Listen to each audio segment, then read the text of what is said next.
Hello అందరికీ welcome back to my channel దునియా అమ్మాయి blogs. ఈరోజు అయితే నోటికి కొద్దిగా రుచిగా కారంగా సింపుల్గా చేద్దామని ఈరోజైతే పాలకూర వేసి ఉల్లికారం చేస్తున్నాను. అలాగే గోబీ 65 కూడా చేస్తున్నాను. చాలా సింపుల్గా చేసుకోవచ్చు, ఈజీగా కూడా అయిపోతుంది. ఇంకెందుకు ఆలస్యం, ఈ గోబీ 65 తర్వాత పాలకూర వేసి ఉల్లికారం నేను ఎలా చేస్తాననేది వీడియో చూసేయండి. ముందుగా అయితే గోబీ 65 చేసుకుందామండి. మసాలాలన్నీ వేసి కలిపి తర్వాత పాలకూర ఉల్లికారం చేసుకుందాము. ఇది చూడండి, కాలీఫ్లవర్ని అయితే ఇలా ఒలిచి పెట్టుకునేసాను.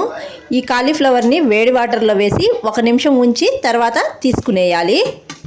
ఇది చూడండి, స్టవ్ పైన ఒక బౌల్లో వేడి వాటర్ అయితే పెట్టుకునేసాను. ఇప్పుడు ఈ వేడి వాటర్లో ఈ కాలీఫ్లవర్ని అయితే వేసుకునేద్దాము. 1 నిమిషం ఉంచి తర్వాత అయితే తీసుకునేద్దామండి. ఈ లోపల మసాలాలన్నీ కలిపి పెట్టుకునేద్దాము ఒక బౌల్లోకి.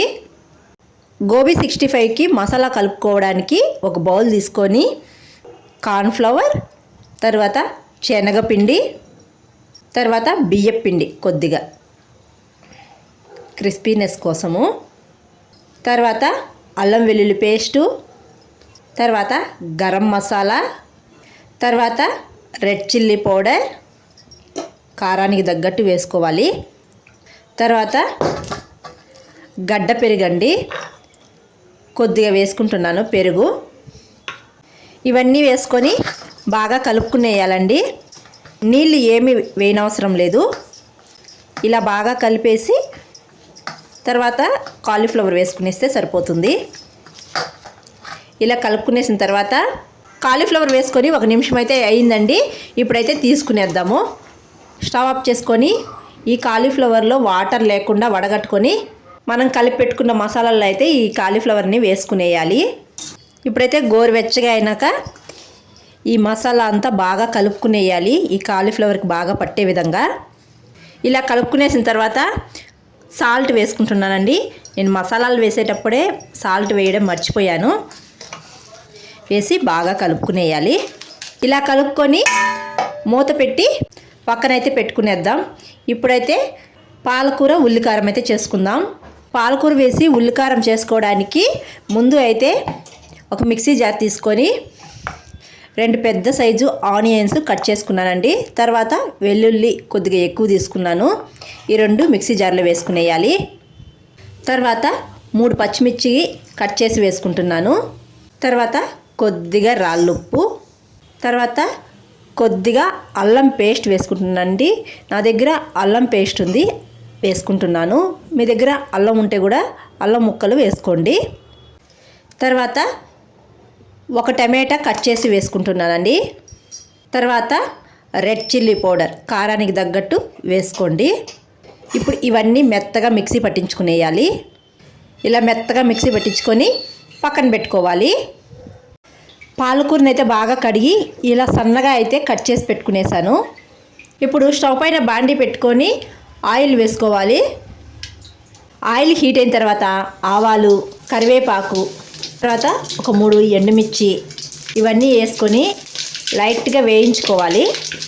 ఇప్పుడు మనం మిక్సీ పట్టించుకున్న ఉల్లికారం అయితే వేసుకునేయాలి. ఉల్లికారం వేసుకున్న తర్వాత కొద్దిగా ఇంగువ వేసుకుంటున్నాను. ఇంగువ వేసుకొని బాగా వేయించుకోవాలండి. ఈ ఉల్లికారము బాగా వేగి ఆయిల్ అనేది సపరేట్ అవ్వాలి. ఇలా బాగా వేగిన తర్వాత పాలకూర అయితే వేసుకునేయాలండి.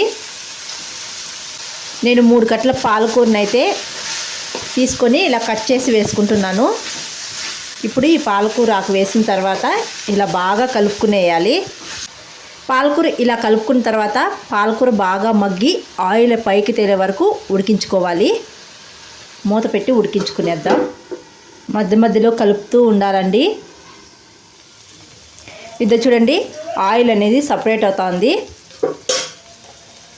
ఇప్పుడు కొద్దిగా కొత్తిమీర వేసి కలుపుకునేయాలి. పాలకూర బాగా వేగి ఆయిల్ పైకి తెల్లడానికి ఒక 4 నుంచి 5 నిమిషాలు అయితే ఖచ్చితంగా పడుతుందండి. పాలకూర ఉల్లికారం అయితే రెడీ అయిపోయిందండి. ఇది చూడండి, మసాలాలన్నీ వేసి కాలీఫ్లవర్ కలిపి పెట్టుకున్నాం కదా, అదైతే ఆయిల్లో ఫ్రై చేసుకునేద్దాం. కలిపెట్టిన కాలీఫ్లవర్ని డీప్ ఫ్రై చేసుకోవడానికి స్టవ్ పైన అయితే బాండి పెట్టి ఆయిల్ వేసుకున్నానండి. ఇప్పుడైతే కాలీఫ్లవర్ వేసుకునేద్దాం. ఆయిల్ బాగా హీట్ అయిన తర్వాత వేసుకునేయాలి. ఇవి బాగా ఆయిల్లో ఏగనివ్వాలండి. ఇలా బాగా వేగిన తర్వాత తీసుకునేయాలి. ఇలాగే మిగతావి కూడా ఆయిల్లో డీప్ ఫ్రై చేసుకునేయాలండి. డీప్ ఫ్రై అయితే చేసుకునేసానండి. ఇలాగే తిన్నా చాలా బాగుంటుంది. లేకపోతే స్టవ్ పైన బాండి పెట్టుకొని కొద్దిగా ఆయిల్ వేసుకొని 2 పచ్చిమిర్చి, కరివేపాకు, వెల్లుల్లి తురుము ఇవన్నీ వేసుకొని లైట్గా వేయించుకోవాలి. ఇలా వేగిన తర్వాత కొద్దిగా రెడ్ చిల్లీ సాసు, కొద్దిగా సోయా సాసు ఇవి వేసుకొని వేయించుకునేయాలి. మీకు ఇంకా కారం కావాలి అంటే రెడ్ చిల్లీ పౌడర్ వేసుకోవచ్చు. నేను రెడ్ చిల్లీ పౌడర్ వేయటం లేదు. ఇప్పుడు మనం డీప్ ఫ్రై చేసుకున్న గోబీని అయితే వేసుకునేయాలి. ఇవి వేసుకొని బాగా కలుపుకునేయాలండి. అంతేనండి, చాలా సింపుల్గా చేసుకోవచ్చు. చాలా బాగుంటుంది. గోబీ 65 అయితే అయిపోయిందండి. ఇంక సర్వ్ చేసుకొని తిందాము. వంట అయితే రెడీ అయిపోయిందండి. గోబీ 65 తర్వాత పాలకూర వేసి ఉల్లికారం రెడీ అయిపోయింది. ఇప్పుడు టేస్ట్ చేద్దాం. ఫస్ట్ అయితే గోబీ 65 టేస్ట్ చేద్దాం.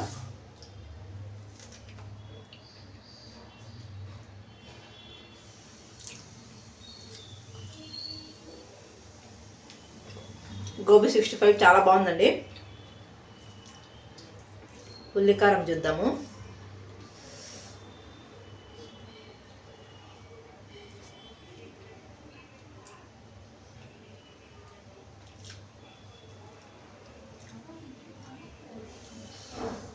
బాగుంది, కారం కారంగా, నోటికి రుచిగా.